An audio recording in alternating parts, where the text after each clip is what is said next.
հայկական վեհ ու քարակերտ լեռների գրկում, վայոց ձորի սրտում, ժամանակի մոռացության ննդեմ անսասան կանգնած է նորավանքը, հայկական ճարտարապետության փայլուն գոհարներից մեկը, որն ըստ անվանի պատմիչ Ստեփանոս Օրբելյանի սրբատեղի է եղել դեռ վաղ միջնադարից։ Պատմական նշանավոր վանքերով հարուստ Սյունյաց աշխարհն ունեցել է 3 նորավանք։ Դատելով պահպանված նյութերից կառուցվել են 10-րդ դարում, բայց ավելի վաղ գոյություն ունեցած սրբավայրերում։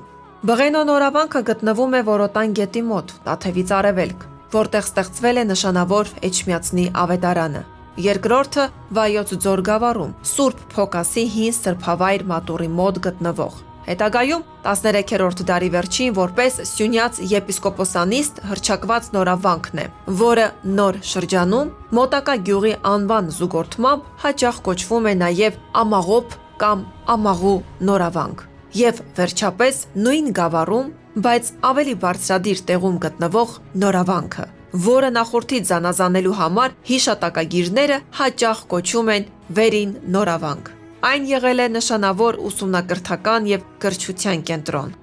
Նորավանքը մեր հոգևոր մշակութային ժառանգության մեջ առանձնահատուկ տեղ գրավող մի վայր է։ Նա եղել է ուրեմն Սյունյաց մետրոպոլիտական աթոռի նստավայր է եղել Ստեփանոս Օրբելյանի ժամանակ եւ հաջորդ մետրոպոլիտների։ Ընդհանրապես Սյունյաց աթոռի հոգևոր կենտրոնը Տաթևի վանքն էր, սակայն 13-րդ դարի երկրորդ կեսից եւ 14-րդ դարում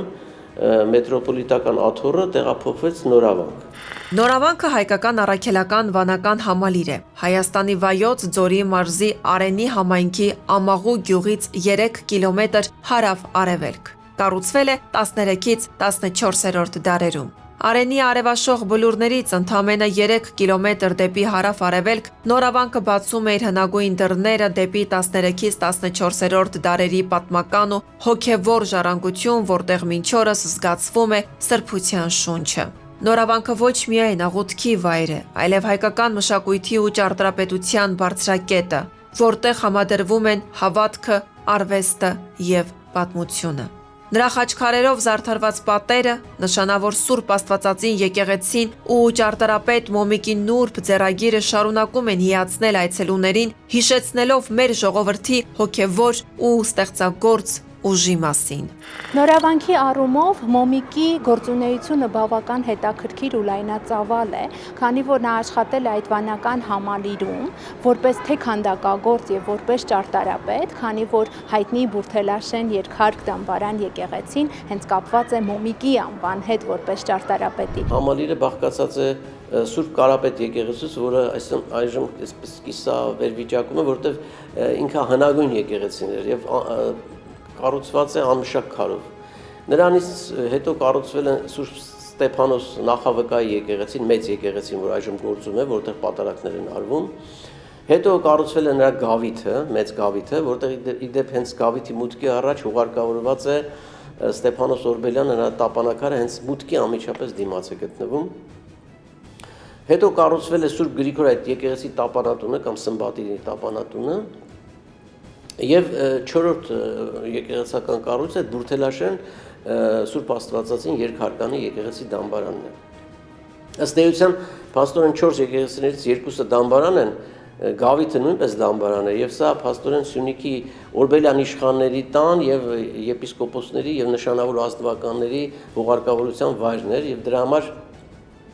այստեղի միաբանությունը հիմնականում զբաղված էր աղոթքներով եւ հոգեհանգստյան արարողություններով այդ մարդկանց հոգուփրկության համար։ Նորավանքի հիմնական հուշարձանախումբը հյուսիսից հարավ բաղկացած է հետևյալ կառույցներից՝ Սուրբ Գրիգոր դամբարան միանավ բազիլիկ եկեղեցի, նրան պատակից է սրբատաշ քարերով կառուցված խաչաձև գմբեթավոր Սուրբ Ստեփանոս նախավկամեծ եկեղեցին, որի դիմաց գավիթն է, իսկ Սուրբ Ստեփանոսին հարավից պատակից է հնագույն Սուրբ Կարապետ Հովանես Մկրտչին նվիրված եկեղեցին։ Տաթևում օրինակ նա ճարտարապետն է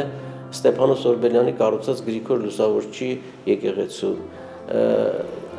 Արենիում այսօր կանգուն Սուրբ Աստվածածին եկեղեցին կառուցել է Մոմիկը։ Նա ճարտարապետն է նաև Նորավանքի երկհարկանի Սուրբ Աստվածածին Բուրթելաշեն կոչվող եկեղեցու, որը նույնպես շատ ինքնատիպ մի կառույց է մեր ճարտարապետության մեջ։ Այստեղ են ապրել ու ստեղծագործել միջնադարյան Հայաստանի մեծանուն գործիչներ։ Նրանց թվում Սյունյաց թեմական առաջնորդ Աստվածաբան Ստեփանոս Օրբելյանը, որի անունը սերտորեն կապված է Նորավանքի հետ եւ որի գրչին է պատկանում մեր պատմական հիշողության անփոխարինելի աղբյուրը, պատմություն նահանգին սիսական գլուխգործոցը։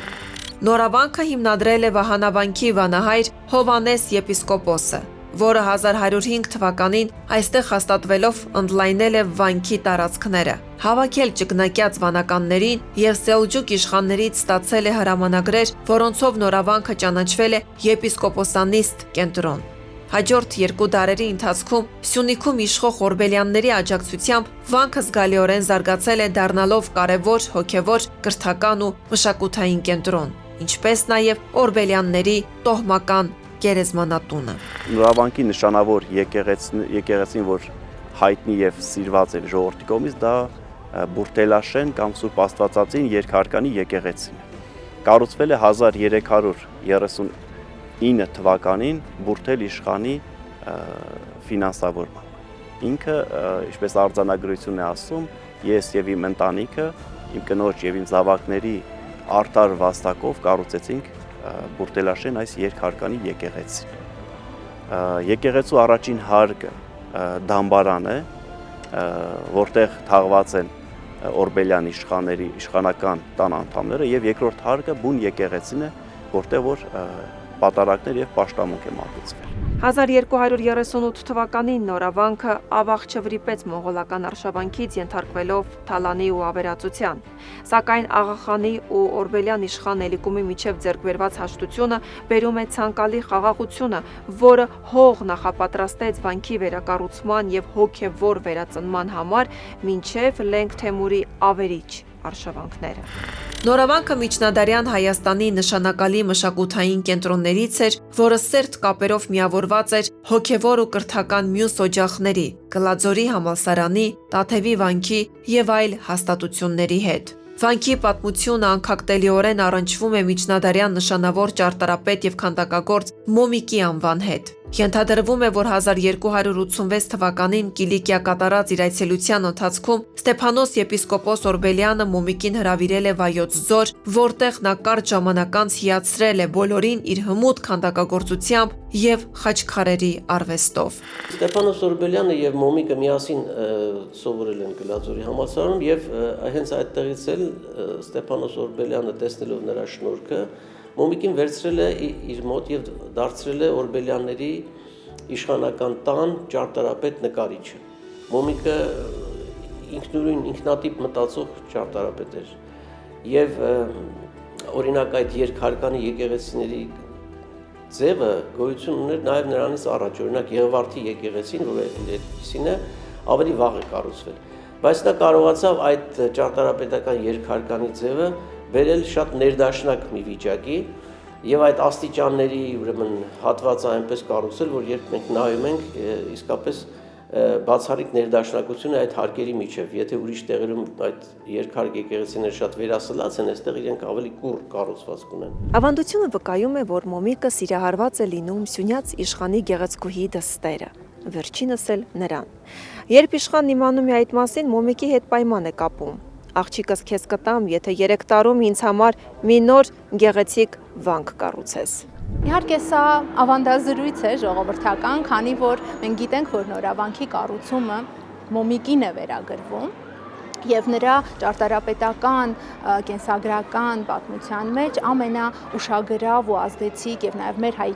միջնադարյան հայ ճարտարապետության պատմության մեջ ամենաազդեցիկ կառույցներից մեկն է Նորավանքի այս եկեղեցին, Բուրթելաշեն Սուրբ Աստվածածին եկեղեցին,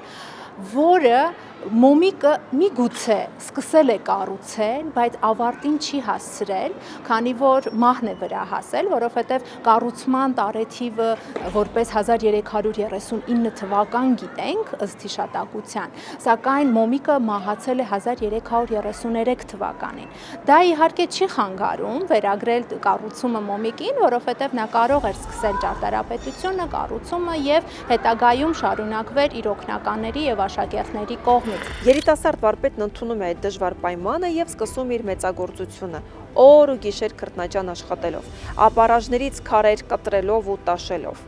Երբ շինարարությունը մոտենում է ավարտին, ժամկետն էլ լրանալուն, իշխանը հասկանում է, որ մոմիկը շուտով ավարտելու է վանքը, խախտում է խոստումը, ծառային ուղարկում է դեպի կառուցվող վանքի գմբեթը մոմիկին այնտեղից ցած նետելու համար։ Այս ժողովրդական հեքիաթների ձևով ստեղծված պատմության ըստ երևույթին հիմքը այն է, որ ինքը վերջնական արդյունքը չի տեսել, բայց իհարկե այս պատմությունը անիրական է, որովհետև մոմիկը ամուսնացած է եղել, ունեցել է տղա, որի խաչքարը պահպանվել է հենց այդ ծննդավայրում, որի մասին ես խոսում եմ, Աղավնաձորից վերև գտնվող այդ բնակավայրում, որտեղ մոմիկի ծնողների տապանակար են։ Իմիջիայլոց իր որդու անունն էլ եղել է Ալեքսանդր։ Եվ այդ տղան էլ ունեցել է տղա, մի խոսքով շատ հետաքրքիր է, որ մոմիկի տոհմի մասին բավական տեղեկություններ ունենք, որոնք ի դեպ հայտնի են դարձել վերջին 20 տարում, այսինքն այդ տապանակարերը հայտնաբերվել են 2007 թվականին։ Այնպես որ մինչև այդ չգիտեն մոմիկը որտեղ է ծնվել, անգամ ասում են կարող է Կիլիկիայից է եկել եւ այլ այսպիսի պատմություններ։ Ասում են, վարպետի վերջին տաշած քարը դառնում է իր իսկ կերտած շիրմաքարը, սիրո, արվեստի ու դավաճանության պատմությունը հավերժորեն խարսխելով նորավանքի քարերին։ Տարիքի հետ կապված հստակ տվյալներ ասել ըստ էության բարդ է, բայց այն, որ առողջական խնդիրներ է ունեցել արդեն կյանքի երկրորդ ըստ էության 50-ամյակին, դա ակնհայտ է եւ այդ մասին աղաղակում են նաեւ նրա թողած ձեռագրած հիշատակարանները։ Նույնիսկ նրան վերագրվող մահարձանը, որը փոքր խաչաքանդակ խաչքար է, փոքր խաչքար է, շատ նուրբ, կոկիկ մշակված, հիշատակում է մոմիկի անունը, որ կանգնեցվել է մոմիկի հոգու փրկության համար, այսինքն նա արդեն կենթանի չէր, նա արդեն վախճանված էր, բայց ցավոք հստակ տարեթիվ, հստակ թիվ այնտեղ որևէ վկայություն որպես այդպեսին չունենք։ Չկա նաև հստակ տեղեկություն նրա թաղման վայրի մասին, ենթադրելի է, որ նա պիտի որ թաղված լինի Նորավանքում, քանի որ այնտեղ է նաև նրա հիշատակի համար կանգնեցված խաչքարը, բայց թե ստույգ որտեղ է թաղված, դա բարդ է ասել։ Որպես մանրանկարիչ եւ ծաղկող, Մոմիկն իր ստեղծագործական ուղին սկսել է Կիլիկիայում։ Այնտեղ էլ ծանոթացել է ուշ գոթական արվեստին, որ տարածվում էր խաչակիրների միջոցով։ Մոմիկի նրբագեղ հարթաքանդակները զարդարում են Նորավանքի գավթի մուտքի ճակատակալ քարերը, վկայելով նրա վարպետության բարձր մակարդակը։ Նրա կանգնեցրած խաչքարերը լրացնում են թե Արենի Սուրբ Աստվածածին եկեղեցու եւ թե Նորավանքի վանական համալիրի տարածքները, աչքի ընկնելով իրենց անզուգական գեղարվեստականությամբ ու յուրօրինակ ոճով։ Ընդունված է համարել, որ Մոմիկի վերջին ստեղծագործություններն են Նորավանքի համալիրի հարավ-արևելյան մասում գտնվող Սուրբ Աստվածածին երկհարկ եկեղեցի դամբարանը, եկեղեցու արևմտյան եւ հարավային պատերին արված գեղաքանդակ հարթաքանդակները, ինչպես նաեւ հարավային հատվածում կանգնեցված փոքրիկ պարզ խաչքարը, որը նվիրված է հենց իր հիշատակին։ Պեղված խաչքարերն են, որոնք երկրաշարժի հետևանքով, երբ որ վանքը լքվում է, ամբողջ այստեղ հողակույտեր ալինում եւ այդ պեղումների ժամանակ հայտնաբերված խաչքարեր են, որոնք կանգնեցվել են այս հատվածում, որպեսզի պահպանվեն եւ հետագա սերունդներն էլ կարողանան հաղորդակից լինեն իրենց հայրերի թողած աշխատանքներին կամ գործերին։ Սուրբ Ստեփանոս նախավկագմբեթավոր եկեղեցին համալիրի գլխավոր կառույցն է, որի 1840 թվականին երկրաշարժից կործանված գմբեթը ներկայումս վերակառուցված է։ Միակ արևմտյան մուտքով եկեղեցին կապվում է գավթին, որը Սմբատ Օրբելյանի նախաձեռնությամբ 1261 թվականին վերանորոգվել է Սիրանես ճարտարապետի կողմից։ Հետագայում 1321 թվականին երկրաշարժից կառույցը կրկին վնասվել է եւ վերակառուցվել ամենայն հավանականությամբ Մոմիկի կողմից, որն այդ ժամանակ արդեն ավարտած է եղել Արենիի եկեղեցու աշխատանքները։ Մինչև 20-րդ դար նորավանք համալիրը տուժել է ժամանակի աղետներից, հարձակումներից ու երկրաշարժերից։ 1980-ական թվականների սկզբին նախաձեռնված ամբողջական վերականգնողական աշխատանքներն ավարտվել են 2001 թվականին։ Նորավանքի եկեղեցին, ինչպես որ գիտենք, Հայաստանի ամենաառաջի երկհարկանի եկեղեցին է, որը կառուցվել է կրաքարից 13-րդ դարում։ Կառուցումը սկսվել է 1216 թվականին եւ ավարտվել է 1222-ին, բայց բացվել է 1223-ին։ Ինքը շատ հետաքրքիր ճարտարապետական լուծումներ ունի ու նախշեր, տառեր, բառեր, որոնցով որ կարող ենք զարմացնել մեր հյուրերին։ Օրինակ ունենք այնտեղ գրվածք, որը որ մի նախշով գրված է մեր հրեշտակապետերի անունը, օրինակ Գաբրիել կամ Միխայել, կամ ներքևում գրված են 4 տարեր, որոնք թվականն են ցույց տալիս, օրինակ երբ են կանգնացրել կամ դրել դուռը եկեղեցու։ Սուրբ Աստվածածին Բուրթելաշենը հայկական ճարտարապետության մեջ պահպանված դամբարան եկեղեցիների բարձրարժեք կատարումներից է։ Եկեղեցու հատակագծում կրկնվել է Արենիի Սուրբ Աստվածածին եկեղեցու հորինվածքը։ Զարդաքանդակները նույնպես որոշ դեպքերում կրկնում են Անիի Հովվի եկեղեցու մոտիվները։ Կառույցի կիսագետնափոշ առաջին հարկում դամբարանն է։ Այն աչքի ընկնում գեղակերտ խաչքարերով եւ ավետարանիչների պատկերաքանդակներով։ Արևմտյան մուտքի երկու կողմից պատի հետ վեր բարձրացող նեղ պահունակային աստիճանները տանում են դեպի երկրորդ հարկի աղոթարան, որն արևելքում ավարտվում է կիսաշրջանաձև խորանով։ Եկեղեցու խորհուրդը հետևյալի մեջ է դրված, որ ինչպես որ մարդը կազմված է հոգուց եւ մարմնից, մարդը մահանալուց մարմինը դրվում է հողին, ինչից որ ստեղծվել էր, եւ հոգին, որ Աստծո կողմից է ստեղծվել, բարձրանում է այնտեղ, որտեղից որ սկիզբ էր առել։ Ուրեմն երկրորդ հարկը խորհրդանշում է վերին Երուսաղեմը, իսկ առաջին հարկը այս աշխարհի խորհուրդն ունի, այսինքն մարմինը դրվում է հողին, որից որ ստեղծվել էր։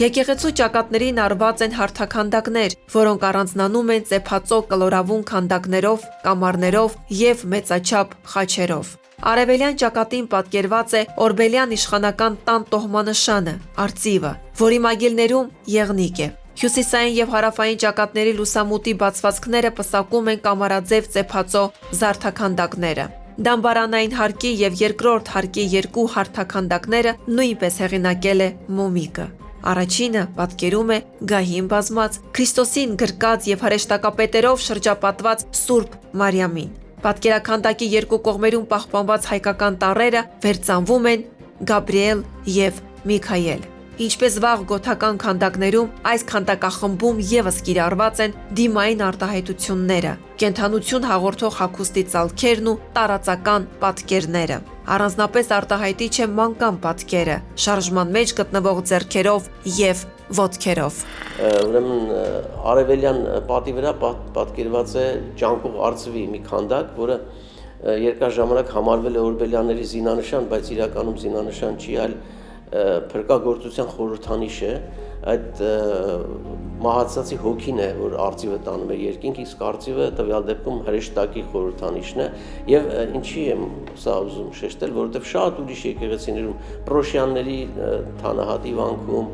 Մամիկոնյանների կառուցած եկեղեցիներում շատ տեղերում կա այդ ջանկող արծվի պատկերը, որը բոլոր տեղերում նույն խորհրդաբանությունն ունի, ամենահին նմուշն էլ Անիի մարտաճարի վրա է։ Երկրորդ հարկի մուտքի ճակատակալ քարին արված բարձրաքանդակները պատկերում են Քրիստոսին, որի կողքին Պողոս եւ Պետրոս առաքյալներն են։ Քանդակի երկու կողմերում պահպանված հայկական տառերը վերծանվում են Հիսուս Քրիստոս։ Մոմիկի վարպետությունն այստեղ եւս փայլում է, նրա պատկերաքանդակներն ասես առանձնանում են քարից, թույլ տալով նրան դասել միջնադարյան հայ նշանավոր ճարտարապետների եւ քանդակագործների շարքին։ Ընդգծենք մի շատ կարևոր դրվագ, որ արձանագրությունների վերջում Մոմիկն իրեն մշտապես հիշատակում է որպես վարդպետ։ Այն դեպքում, երբ տվյալ ժամանակաշրջանում եւ նույնիսկ ավելի ուշ շրջանում վարպետներն իրենց կոչում էին հիմնականում որպես կազմողներ, նկարողներ, հորինողներ, գծողներ, աշխատողներ, իսկ Մոմիկի դեպքում ակնհայտ է վարդպետ կոչումը, ինչը բնականաբար ընդգծում է նաեւ նրա բազմաշնորհ լինելը, նախ եւ առաջ ճարտարապետ լինելը։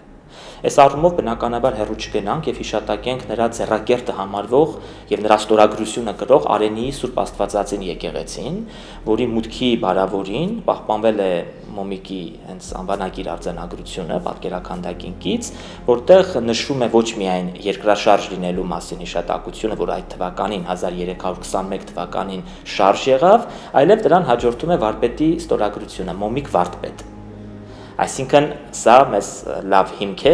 եկեղեցին վստահաբար վերագրելու Մոմիկին եւ արձանագրելու, որ եկեղեցու ճարտարապետը նույն ինքը շնորհաշատ Մոմիկն է, այս դեպքում հանդես է գալիս ոչ թե խաչքարագործ, այլ եկեղեցու ճարտարապետ։ Մուտքի կամարի վերնամասում պահպանված հայկական տառերով թվագրությունը վկայում է եկեղեցու օծման տարին 1339 թվականը եւ վերծանված է ըստ հայկական տոմարի։ Հետաքրքրության արժանի բարձրաքանդակ է նաեւ Աստված եւ Ադամը, արված վերին պատուհանին։ Այն եզակի գործ է Հայր Աստծո, Ադամի, Քրիստոսի եւ Աստվածաշնչյան թեմաներով զարդաքանդակների միաձուլմամբ։ Նորավանքի համալիրում բացի ճարտարապետական կառույցները նաև ուշագրավ են Մոմիկի կողմից Մոմիկի ձեռամբ կատարված քանդակագործ ստեղծագործությունները, հորինվածքները եւ հատկապես այս առիթով ուշագրավ է Մոմիկի կողմից Հայր Աստծո պատկերը գրավող հորինվածքը, որտեղ մենք կարելի է ասել առաջին անգամ կամ եզակի հանդիպում ենք հայկական միջնադարյան մեր քանդակագործական պատմության մեջ Հայր Աստծո կերպար։ Սովորաբար այդքան էլ ավանդույթում ընդունված չէ եղել Հայր Աստծո պատկերը, բայց այստեղ մենք տեսնում ենք թե Հայր Աստծո կերպարը, ձեռքում պահած ադամական գլուխը եւ աղավնին որպես Սուրբ Հոգու, այսպես ասած, խորհրդանիշ, բավական ուշագրավ եւ վարպետորեն կատարված քանդակային հորինվածք է, որը եզակի է եւ իր նմանը չունի մեր հայկական միջնադարյան մշակույթում։ Հայր Աստված քրիստոնեական պատկերագրության սկզբունքի համաձայն միշտ կերտվել է աջ ձեռքի, լույսի շողի եւ այլ խորհրդանիշների միջոցով։ Իսկ այստեղ հեղինակը, որը հավանաբար եղել է Մոմիկը, նրան պատկերել է իրական մարդու կերպարանքով։ Քանդակի կենտրոնական պատկերախումբն այնքան խորն է քանդակված, որ երկրորդ պլանում արված զարդանախշերն ավելի արտահայտիչ են ընկալվում։ Կենտրոնում Հայր Աստված է, աջ ձեռքը Քրիստոսի խաչելության տեսարանին։ Երկու կողմերում Սուրբ Կույսն ու Հովանես Մկրտիչն են, իսկ գահի վերևում Դանիել Մարգարեի պատկերաքանդակն է։ Հայր Աստծո ձախ ձեռքում Ադամի գլուխն է, որը կենդանություն է առնում Սուրբ Հոգուց։ Վերջինս պատկերված է աղավնու տեսքով, խորհրդանշելով այն ճշմարտությունը, որ Քրիստոսն իր խաչի զոհի միջոցով հավիտենական կյանք է շնորհել ադամական մարդուն։ Տեսակետ կա, որ այս քանդակն անավարտ է մնացել վարպետի տեսողության վատ թարացման պատճառով։ Առանձնահատուկ ուշադրության է արժանի առյուծի վրա հարձակվող ձիավորի պատկերաքանդակը, որն ունի այլաբանական նշանակություն, որտեղ ձիավորը Սմբատ Օրբելյան իշխանի հորհրդապատկերն է։ Պեղումների ժամանակ հայտնաբերեցինք տապանակարերի բազմաթիվ բեկորներ, բազմաթիվ ճարտարապետական մանրամասներ, ծածկասալերի բեկորներ հայտնաբերեցինք, նաև խեցեղեն բեկորներ, ջնարակապատ, շատ հետաքրքիր եւ մեզ համար շատ կարեւոր էին երկու տապանակար, որոնցից մեկը տեղում կար պահպանված եւ երևում էր, որը արձանագիր է, սակայն արձանագրությունը ցավոք թերի է եւ այնտեղ խոսվում է ոմն իշխանի մասին, սակայն անուն չի հիշատակվում։ Եվ հայտնաբերեցինք եւս մի տապանակար, երկու անձի տապանակար, որը ցավոք սրտի կես կտորներ ընդամենը պահպանված, եւ մենք որոշեցինք հենց այդ խուցը պեղել։ Ուղղակի պարզելու հասկանալու համար կան այդտեղ պահպանված թաղումներ, թե ոչ, եւ պեղումների արդյունքում իսկապես մենք բացեցինք երկու անձի թաղում, մեկը տարեց կնոջ թաղում էր, իսկ մյուսը հավանաբար տղամարդու, եւ իրենց թաղումների մակարդակները տարբեր էին։ Ենթադրում ենք, որ տղամարդը ավելի վաղ է մահացել, նրան ավելի շուտ են հուղարկավորել, իսկ կնոջը ավելի հետո։ Որոշեցինք մի ծրագիր իրականացնել, հասկանալ, ուրեմն գենետիկ հետազոտություն անցկացնել այդ թաղումներից վերցված փորձանմուշներով եւ հասկանալ սրահում թաղված անձանց ազգակցական կապերը։ Արդյոք դրանք պատկանում են օրբելյան իշխանական տան ներկայացուցիչներին եւ ավելին կան տվյալներ, որ այսօր Սյունիքում դեռևս շարունակում են օրբելյանների շառավիղներ ապրել եւ համեմատելով նրանց գենետիկան մեր պեղած նյութերի հետ մենք կարող ենք որոշակի տոկոսային հարաբերությամբ փաստել, որ այս կամ այն իշխանի կամ նրա զավակների թաղումների հետ գործ ունենք։ Սուրբ Ստեփանոս նախավկա եկեղեցին կառուցվել է Լիպարիտ Օրբելյան իշխանի նախաձեռնությամբ։ Այն քարաթև գմբեթավոր կառույց է, երկհարկ ավանդատներով։ Եկեղեցու միակ մուտքն արևմտյան կողմից է դեպի Կիցգավիթ, որը ծառայել է որպես օրբելյանների եւ վանքի առաջնորդների տապանատուն։ Ավանդատոների վերին հարկն օգտագործվել է հոգևորականների կողմից աղոթքի, ճգնության եւ ձեռագրեր գրելու նպատակով։ Ստորին հարկը ծառայել է մոմավառության եւ եկեղեցական գանձանակի պահման համար։ Եկեղեցին առանձնանում է զուսպ ու ներդաշնակ ճարտարապետությամբ։ Հատկապես տպավորիչ են բեմի ճակատային մասի խաչազարդ որմնաքանդակները։ Նորավանքում Սուրբ Ստեփանոս գլխավոր եկեղեցու ձախ կողմում կառուցված է, ուրեմն Տարսայիչ Օրբելյանը կառուցել է մի դամբարան իր եղբոր Սմբատի համար եւ դա ամբողջովին ծածկված է տապանակարերով, ինչը որ հատուկ չի հայկական եկեղեցիներին, ինչպես հայտնի է, հայկական եկեղեցիներում թաղում հուղարկավորություն չի արվում, դա արվում է գավիթներում։ Բայց այստեղ մենք տեսնում ենք մի երևույթ, որը ըստ երևույթին գալիս է նրանից, որ Օրբելյան իշխանական տունը վերացական ծագում ուներ հեռվից դեռևս, եւ նրանք իհարկե ամուսնությունների միջոցով հայացել էին արդեն, սակայն ըստ երևույթին այդ ավանդույթը պահել են եւ փոքրիկ եկեղեցի է կառուցվել որպես եկեղեցի դամբարան։ Մեծ նշանակություն ունի նաեւ Սուրբ Գրիգոր Մատուր տապանատունը, Սմբատ իշխանի դամբարանը, որտեղ ամփոփված է նրա աճյունը։ Դամբարանի ճարտարապետը Սիրանեսն է։ Եկեղեցու ներսում թաղված են Օրբելյան իշխանական ընտանիքի 10 անդամները, այդ թվում ականավոր քաղաքական գործիչ Էլիկում Օրբելյանը, ամենահզոր իշխանի Տարսայիչ Օրբելյանի որդին եւ Ստեփանոս Օրբելյանի եղբայրը։ Մեծաչափ տապանակարերից ամենից ուշագրավը հենց նրանն է, որի վրա Էլիկումը պատկերված է ննջող առյուծի տեսքով, որը խորհրդանշում է ճակատամարտերում ցուցաբերած նրա խիզախությունը։ Տապանակարի վրա գրված է. Զ գեղեցկատիպն Էլիկում, որդի մեծի Տարսայիչի, որ առյուծարեն խրոխտ մռնչեր ընդեմ այլասեր գնդին։ Աղաչեմ իշել զաղոթքս։ Մատուրի զարդաքանդակները պատկերում են աղավնիներ ու տարատեսակ խաչեր։ Խորանի մակերեսին քանդակված են երկրաչափական պատկերներ, քարակուսիներ, ժամանակաշրջանին բնորոշ քարաթև աստղեր եւ բուսազարդեր։ Մոմիկը դարձավ միջնադարի, կարելի ասել, շնորհաշատ ամենաակնառու, ամենահայտնի վարպետը, որը իր ուսուցչից Սիրանեսից շատ չտարբերվեց իր գործերով եւ նույնիսկ գերազանցեց, քանի որ նրա խաչքարերը, գոնե խաչքարերը, եթե մենք դիտարկենք, ուղղակի համարվում են այսօրվա խաչքարագործության, մեր միջնադարյան խաչքարագործության մեծ հայտնի օրինակների չգերազանցված նախատիպերը։ Նրանք նույնիսկ հաճախ մասնագետները կոչում են ժանյակահյուս խաչքարեր, որտեղ կարելի է ասել վարպետը ուղղակի ասեղնագործություն է արել։ Վանքի հարդարանքի արժեքավոր տարերից են առաստաղին պահպանված որմնաքանդակները, որոնց ներկման համար օգտագործվել է որդան կարմիր գույնը։ Գիտենք, որ այն հայերը ստանում էին Արարատյան դաշտում տարածված հատուկ միջատներից։ Որդան կարմիրը լայնորեն օգտագործվել է միջնադարում մասնավորապես զգեստներ, ձեռագրեր ու մանրանկարներ, եկեղեցիներում ու պալատական շենքերում որմնանկարներ ու զարդաքանդակներ գունազարդելու նպատակով։ Այն լայն ճանաչում է ունեցել Եվրոպայում, Մերձավոր Արևելքում, ինչպես նաև հեռավոր Չինաստանում։ Ասում են, նորավանքում առաստված ուղղված աղոթքները երբեք անպատասխան չեն մնում։ Այստեղ բարձրացված աղաչանքը չի կորչում լեռներում, այլ արձագանք է ստանում երկնքում, վերադառնալով մխիթարությամբ ու հույսով։ Սուրբ Աստվածածին եկեղեցու աստիճանները, որոնք ուղղված են դեպի վեր, խորհրդանշում են դեպի երկնքի արքայության տանող նեղ եւ անզուգ դժվարին ճանապարհները։ Սիրելիներ, եկեղեցին ընդհանրապես աստվածային տեսիլքի եւ մարդու հավատքի, Աստծո եւ մարդու փոխհարաբերության ծնունդ է այս աշխարհում։ Եվ մեր Սուրբ եկեղեցին առաքելության պտուղ է, քանի որ Հիսուս Քրիստոս, ինչպես ավետարանում է ասում, իր առաքյալներին ուղարկեց հաստատելու եկեղեցին աշխարհի վրա, եւ ապա նրա երկու առաքյալները Սուրբ Թադեոս եւ Սուրբ Բարթողոմեոս եկան Հայաստան աշխարհ եւ հաստատեցին այն։ Եվ ապա Հիսուս այդ ընթացքում նաեւ պատվիրում է ուսուցանել, ինչ որ պատվիրել է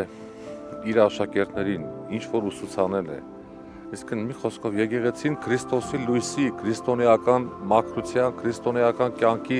իսկ սրբության լույսի սփռողն է։ Թվում է, այստեղ քարերը կրում են դարերի շունչը, լրության մեջ պահպանելով հավատքի ու հավերժության խորհուրդը։ Նորավանքը ոչ միայն ճարտարապետական ու մշակութային գոհար է, այլև հոգևոր մեծ ուժի աղբյուր։ Լեռների գրկում ծավալած այս վանքը շարունակում է մնալ այն սրբավայրը, որտեղ գալով մարդն ավելի է մոտենում Աստծուն ու երկնքին։ Նորավանք վանական համալիրն իրավամբ համարվում է հայ միջնադարյան ճարտարապետության ու մշակույթի բացառիկ ժառանգություններից։ Այն հայոց միջնադարյան վանքերից միակն է, որի վիմագրերում 3 անգամ հիշատակված է վարդպետ եզրույթը։ Այդ պատվավոր կոչումը տրվել է Մոմիկին ու Սիրանեսին, որոնց հանճարի շնորհիվ մենք այսօր հնարավորություն ունենք վայելել հրաշագեղ այս կոթողի ուժը։